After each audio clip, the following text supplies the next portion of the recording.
גשר צר מאוד, גשר צר מאוד, כל העולם כולו. Let's hear you! גשר צר מאוד. Here we go! והעיקר, והעיקר, לא לפחד, לא לפחד כבר. והעיקר, והעיקר, לא לפחד כבר.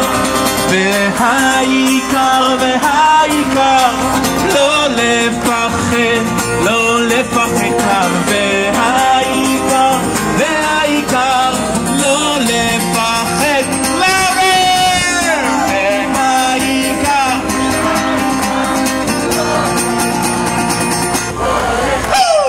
והעיקר, והעיקר, והעיקר, לא לפחד כבר. כל העולם כולו. They have to hear you. גשר צר מאוד. They have to hear you in America. They have to hear us in Israel. כל העולם כולו. גשר צר מאוד. גשר צר מאוד. והעיקר, והעיקר, לא לפחד, לא לפחד כבר. והעיקר, והעיקר, לא לפחד. No fear!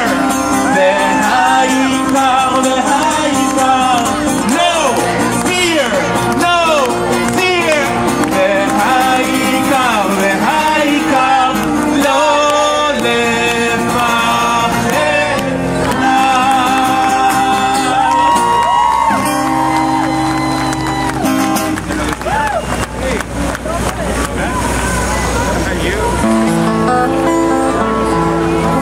Every day we pray that our hostages are returned. Let them go! And we pray for the safety of Chayalei Tzahal. משברך אבותינו אברהם יצחק ויעקב, הוא יברך את חיילי צבא ההגנה לישראל, הוא יברך את חיילי צבא ההגנה לישראל.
you in the back.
Music in a few minutes. Thank you.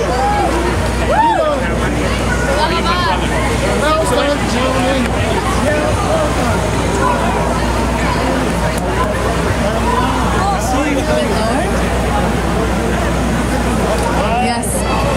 Hello, everyone. We'll take a little breath after that singing. As always, it feels so good. To introduce myself, my name is Aura Bar, and I am just now graduating from Concordia University. The noise tries to make us forget our shared humanity. It creates an illusion of separation. The noise tried to create an illusion that we're not all one, but we are, even if there is something that separates us. We are all human. I grew up in northern Israel, singing songs about peace in my kindergarten and eating ice cream in an Arab neighboring town next to mine. But strangers to this beautifully complex reality and its history will tell me that I didn't. Au secondaire, je me faisais faire des jambettes. Il y a du monde qui me rappelait la réussite de Hitler en riant et me souriant dans la face. In May 2021, while I was in a bomb shelter in Tel Aviv, I had people that I studied with telling me that I deserve to die because I'm an Israeli. Concordia University, however, helped me see why I shouldn't be surprised even for 1 second with everything that we see on our campuses and in our streets. One example among so many, unfortunately, that I had to experience at school was a professor in a film studies class giving context about Israel. I heard her describe that our history in the land of Israel is only of 100 years. And when I questioned the statement, after she was escaping me for a very long time in class, she finally allowed me to talk. And when I asked her, what do you mean 100 years? What about all the archaeological proof of continuous Jewish presence in the land of Israel? She told me, Aura, you in particular should look up the word mythology. Shame! Shame! And Concordia allowed her to work there, even though she's known for writing and supporting the Intifada online and so on. She was employed and allowed to spread her broken morality and hate-fueled ideology and refused to take action. Concordia refused to take action, and the professor was allowed to fail me for speaking up. But I know that I must speak up and continue speaking up, even if that's the risk. That's the worst that we can get as our pain. In the same time, while we are threatened by people that hate us here, we still have hostages in the tunnels in Gaza that cannot be heard. Their screams are silenced, so we will not be silenced.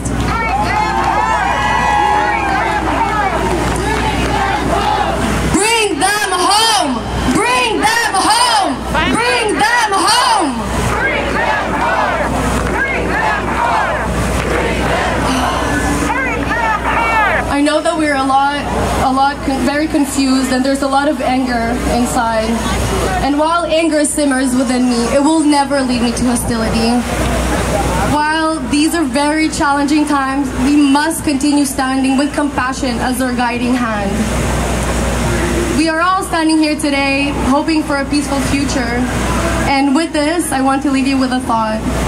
Hope, it's not merely a word, a concept, or a feeling. Hope is a person, and you are standing here today. So thank you, and continue standing up.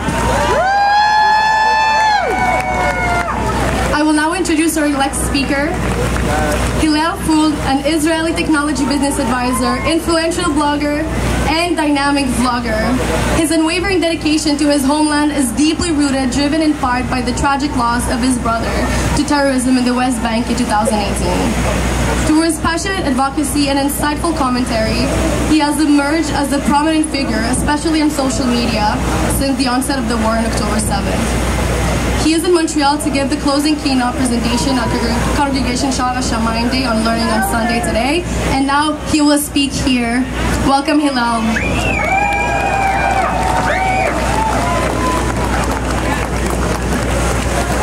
Am Yisrael Chai, baby!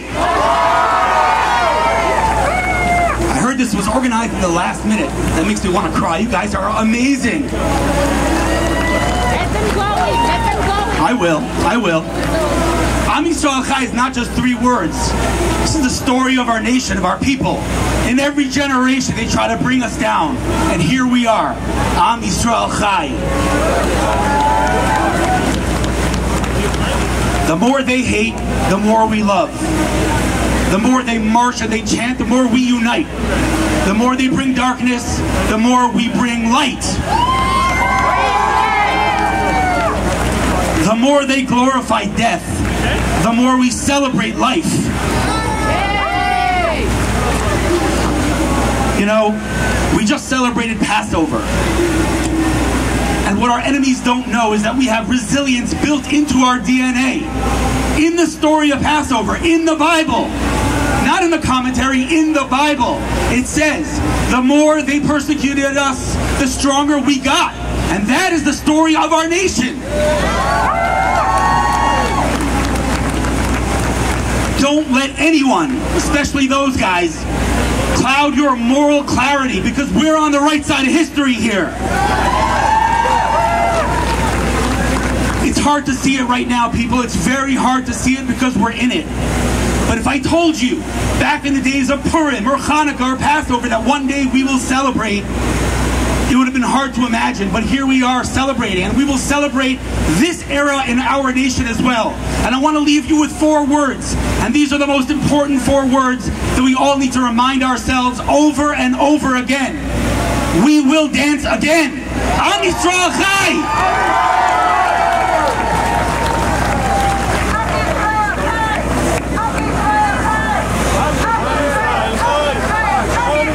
Good afternoon, everyone.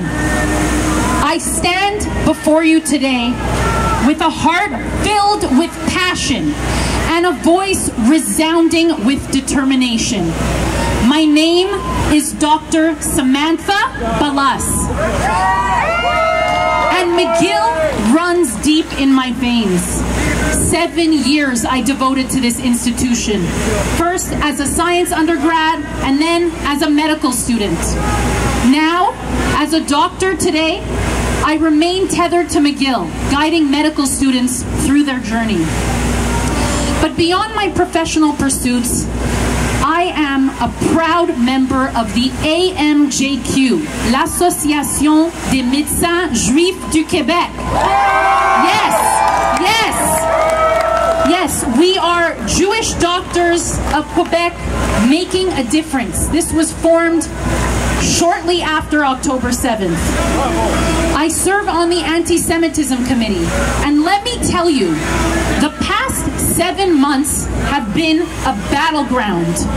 We have fought tirelessly, along other devoted members of the AMJQ, to shine a light on the dark shadows of anti-Semitism lurking in our beloved institution of McGill. Now, I I've seen faces of our Jewish students contorted in pain and disbelief as they face the vile manifestations of hatred. From blood libels spewed from a McGill physician on social media who trains our medical students and residents. Shame. To a medical trainee at a McGill hospital wearing a pin of Israel completely covered with the Palestinian flag in the hospital. To the blackboards of McGill science undergraduate classes covered with anti-Israel propaganda. And now, our very own Roddick Gates, covered, defaced with hate speech and desires of ethnic cleansing of Israel's Jews. Shame. Shame. Absolutely right. McGill has become the breeding ground for anti-Semitism. And what has been McGill's response? Underwhelming, inadequate, disappointing. They've shuffled their feet and dodged responsibility, leading to the rampant anti-Semitism festering within their walls. Sure, of course, McGill has sent some emails, we've all read them, denouncing anti-Semitism, while still supporting free speech and peaceful protest. And you know what? I agree to peaceful protest. I agree. A university is a place for people to share their points of view and their ideas. And it's also a place for people to disagree. What we're doing here today, this is free speech. This is peaceful protest. But hate, intimidation, vandalism of public property, illegal encampments right behind us, that is not free speech. And that has no place at this institution. So McGill, enough words. We want action. I refuse to stand idly by as my alma mater crumbles under the weight of indifference. We hold McGill accountable. We demand change, and we will not rest until every corner of this institution resonates with the values of inclusivity and respect. Yes, my friends, yes. There are dark days ahead, but in the face of adversity, we find our strength. We are so lucky to have the open doors of our brothers and sisters in Israel who opened their doors to all students, faculty members, and researchers in North American campuses who feel threatened by the anti-Semitism. They said, come to Israel, finish your studies here, you can teach here. We are so lucky. McGill may be failing us right now, but we, the Jewish community, will not falter. We will rise, unwavering in our solidarity for Israel, unyielding in our commitment to justice. So let me say it loud and clear. McGill, we demand better. And we